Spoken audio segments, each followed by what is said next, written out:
Opa, tudo bem? Eu sou o Robson, sou professor de Física das turmas ITA do Poliedro de São José dos Campos e de São Paulo. Espero que você tenha gostado da questão 9 da segunda fase de Física. Vamos resolver ela? A questão 9 fala o seguinte: um recipiente homogêneo de massa mr, altura h, hzão, e largura L, possui em seu interior uma massa Ma de água com densidade ρ. A uma distância h minúsculo, da superfície da água, faz-se um pequeno furo de área A, por onde o líquido começa a vazar. Admita que a gravidade seja G e que a pressão atmosférica valha PATM, e que o atrito entre o recipiente e o solo seja suficiente para evitar deslizamento. Encontre a faixa de valores em que a largura L deve estar para garantir que, qualquer que seja a distância Hzinho, o recipiente não tombe. Então, aqui não é que o recipiente pode se transformar, não é que a largura do recipiente muda. O enunciado é muito claro. A largura do recipiente é L, só que esse L ele precisa satisfazer uma certa desigualdade para que o nosso recipiente não tombe. Então, vamos começar olhando globalmente o que está acontecendo aqui. O nosso recipiente tem água até o topo e inicialmente não havia furo nenhum. No momento que eu faço um furo bem pequeno aqui no que eu chamei de ponto B, a uma distância Hzinho abaixo da superfície livre, líquido começa a ser expelido por aquele orifício. Mas pensa só, se o líquido está sendo expelido para a direita, existe algum tipo de força do recipiente sobre o líquido, jogando o líquido para a direita. Pela terceira lei de Newton, existe uma força do líquido sobre o recipiente, que tenta jogar o recipiente para a esquerda. O enunciado diz que o atrito impede deslizamentos, então não vai acontecer do recipiente deslizar para a esquerda, mas pode acontecer do recipiente tombar para a esquerda, porque dependendo da intensidade dessa força F para a esquerda aqui, o recipiente pode virar em torno do ponto O, e aí o recipiente tomba. A gente precisa investigar, então, primeiro, com que velocidade o líquido sai dali. Segundo, qual é a força que o recipiente faz sobre o líquido, que vai ser a força do líquido sobre o recipiente. A partir do momento que a gente tem essa força, nós vamos estudar o equilíbrio rotacional do recipiente. Então, vamos começar. Primeira coisa, com que velocidade será que o líquido sai aqui? A gente vai atacar essa velocidade pela equação de Bernoulli, mas com uma hipótese simplificadora antes. Nós vamos olhar para o que está acontecendo no início. E, além disso, esse furo ele é bem pequeno, comparado com a largura do recipiente. Significa que, ainda que saia água daqui, a gente pode supor que sai pouca água, ou seja, a quantidade de água que é expelida, ela não é suficiente para mudar de maneira significativa o volume de água dentro do recipiente. Em particular, se não é suficiente para isso, eu posso considerar que a superfície livre ela até desce, mas ela desce com uma velocidade muito pequena, uma velocidade que a gente pode negligenciar. Feitas essas hipóteses simplificadoras, vamos aplicar Bernoulli entre A e B. Então, por Bernoulli, definindo a nossa referência de zero na altura do B, a gente vai ter, lá para o ponto A pressão do ponto A, que vai ser a própria pressão atmosférica, mais densidade e velocidade ao quadrado sobre 2. Mas pela nossa hipótese simplificadora, a velocidade de A é zero. Então não tem esse termo. Mais o termo de pressão gravitacional aqui, que é a densidade do líquido, nós chamamos de ρ. Então, ρ, G, Hzinho. Isso aqui vai ser igual à equação de Bernoulli aplicada para o ponto B. Repara que o ponto B ele é um ponto perto do orifício, mas do lado de fora. Então, a pressão do ponto B também é a pressão atmosférica. O ponto B ele tem o termo de pressão cinética, ρ v² sobre 2, e como ele está no nosso zero, não temos o termo de pressão gravitacional. A pressão atmosférica corta, e a gente deduz daqui que a velocidade com que o líquido sai no ponto B vale raiz de 2GH. Para a gente começar a falar de força, vamos olhar agora para a modelagem de quanta massa de líquido é expelida pelo ponto B. Então, massa expelida.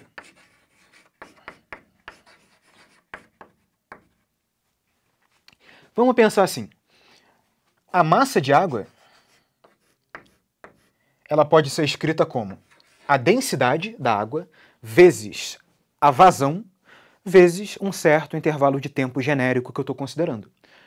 Vazão nada mais é do que volume por tempo, e a gente pode escrever isso como área de seção transversal, que nesse caso aqui, deixa eu procurar aqui no enunciado, é a área do orifício, a área A. Área de seção transversal, A, vezes a velocidade que a gente acabou de calcular. Tudo isso multiplicado por um intervalo de tempo genérico. O que faz sentido. Quanto mais tempo eu estiver considerando, mais água vai ter saído. Então, vezes esse intervalo de tempo ΔT que nós estamos criando e que naturalmente tem que desaparecer depois. Se eu sei a massa expelida, a gente pode buscar essa força usando, por exemplo, o teorema do impulso. Então, teorema do impulso para água expelida.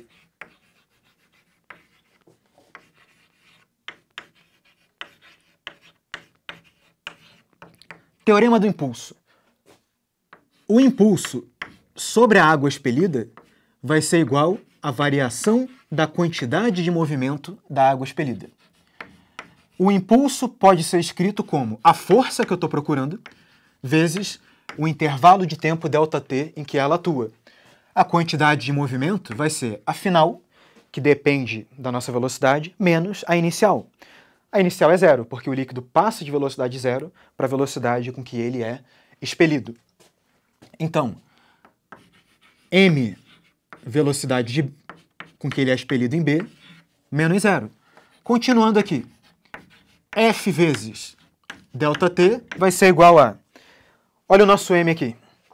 Então, ρ A, VB com VB vai dar VB quadrado, vezes ΔT. Então, esse é o primeiro indicativo de que você está no caminho certo. O ΔT que você criou, ele vai cortar.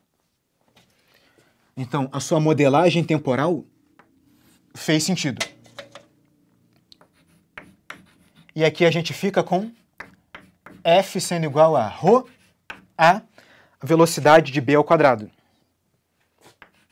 Que a gente pode deixar assim por enquanto. Depois a gente substitui pelo raiz de 2GH. Essa é a força do líquido, ou melhor, corrigindo, é a força do recipiente sobre o líquido. Pela terceira lei de Newton, essa também é a força do líquido sobre o recipiente. Agora sim, a gente pode estudar o equilíbrio rotacional do líquido, do nosso grande recipiente. Para fazer isso, vamos fazer um segundo desenho. Isolando o recipiente,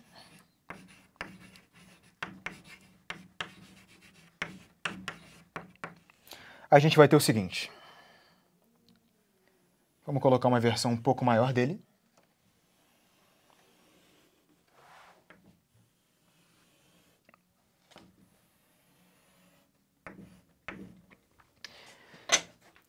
A força F, ela vai estar atuando ali no ponto do orifício B.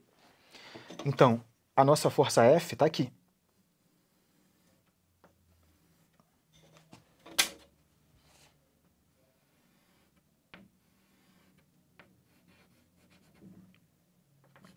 Força F. Que outras forças atuam nesse recipiente? Bem, existe o peso do líquido,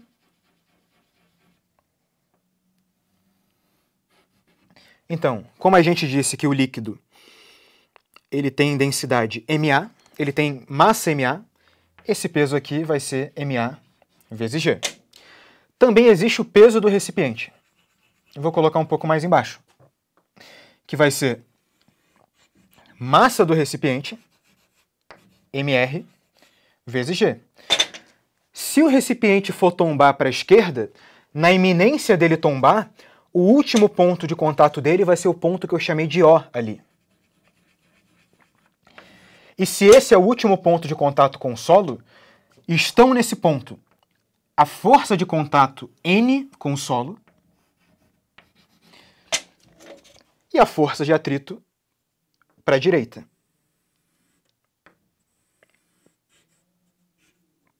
A nossa FAT. O equilíbrio vai ser obtido por um torque resultante em relação ao ponto O. Só que antes, o nosso H ele é variável, o nosso Hzinho. Então, nós temos que estudar separadamente o torque realizado pela força F, dependendo de onde o orifício foi feito.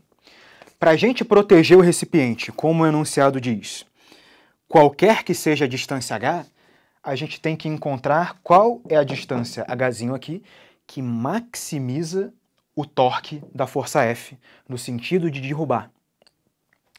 Então, vamos olhar para o torque da força F.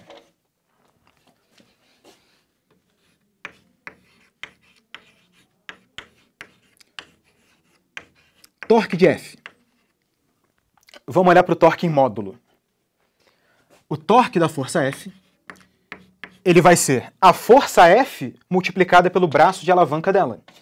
O braço de alavanca, essa distância laranja aqui, que vai ser o Hzão menos o Hzinho. Então, F que multiplica Hzão menos Hzinho. Só que o nosso F depende de V, que por sua vez tem aquela expressão ali. Então, o módulo do torque de F pode ser escrito como ρ vezes A vezes a velocidade ao quadrado, que vai dar 2GH, que multiplica Hzão menos Hzinho. O torque de F, então, ele vai ser 2ρ A vezes G, que multiplica Hzinho vezes Hzão menos Hzinho. E é assim que o torque da força F depende de Hzinho. Agora, estudar aquela função ali não é difícil, desde que você ataque no lugar certo. A parte do torque que depende de Hzinho é essa parte amarela aqui. E dentro dessa parte amarela, nós temos uma equação do segundo grau. Mais especificamente, uma função do segundo grau com a concavidade para baixo. Se você fizer um gráfico dessa função, você vai ter uma coisa assim. O nosso eixo x é o Hzinho, o nosso eixo y é o módulo do torque, e essa equação do segundo grau, ela tem raízes Hzinho igual a zero e Hzinho igual a Hzão.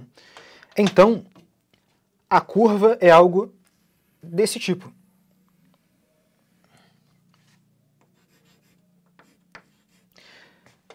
A gente vai obter o módulo máximo do torque para o x do vértice, para Hzinho no x do vértice.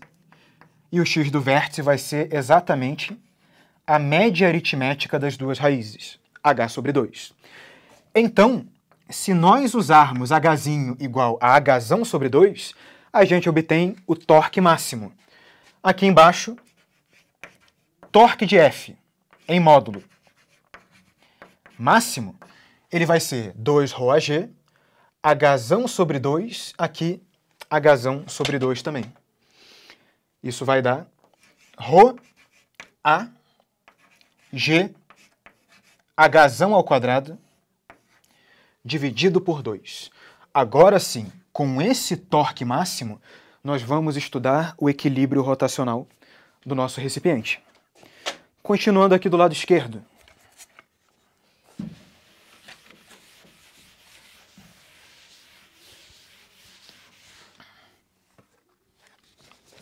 Vamos tomar torques em relação a O. Mas atenção para o que eu vou fazer.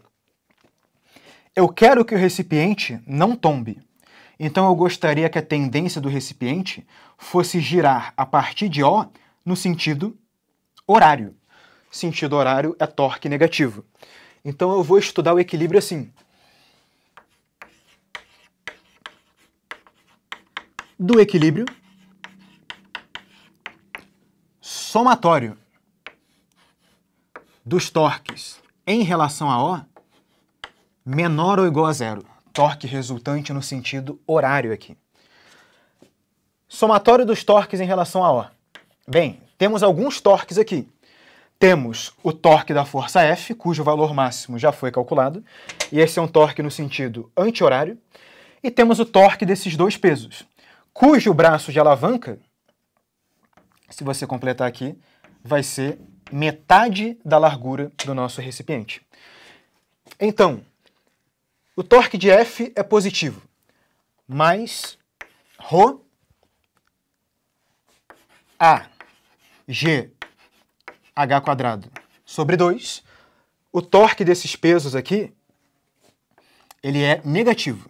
Então, menos MA mais MR vezes gravidade vezes o braço de alavanca L sobre 2 tem que ser menor ou igual a zero. Reorganizando. ρA G H quadrado dividido por 2 tem que ser menor ou igual a MA mais MR vezes G L sobre 2. A nossa gravidade corta aqui, um cortezinho verde. E se eu isolo o L, que é o alvo denunciado, o que a gente vai ter é L maior ou igual a ρ A H quadrado dividido pela soma das massas, MA mais MR. E essa é a resposta do nosso problema. Ufa! Esse é um problema bem completo. Tem várias análises para serem feitas. O que eu quero que você leve de mais precioso aqui? Primeiro, as hipóteses simplificadoras que a gente fez para poder aplicar a equação de Bernoulli sem criar uma conta gigantesca. Segundo, como a gente descobriu a força do líquido sobre o recipiente, usando a terceira lei de Newton e também o teorema do impulso. E por último, lógico, além dessa análise rotacional, muito comum em problemas de tombamento, fica esperto ou esperta para algumas funções matemáticas que você pode minimizar ou maximizar com facilidade. Não é porque você está na prova de física que você vai desligar tudo de matemática que você aprendeu. Se você identifica essa função do segundo grau, o resto, com um raciocínio coerente, vem naturalmente. Tá bom? Então, por esse vídeo, a gente fica por aqui. Bom estudo para você. Valeu!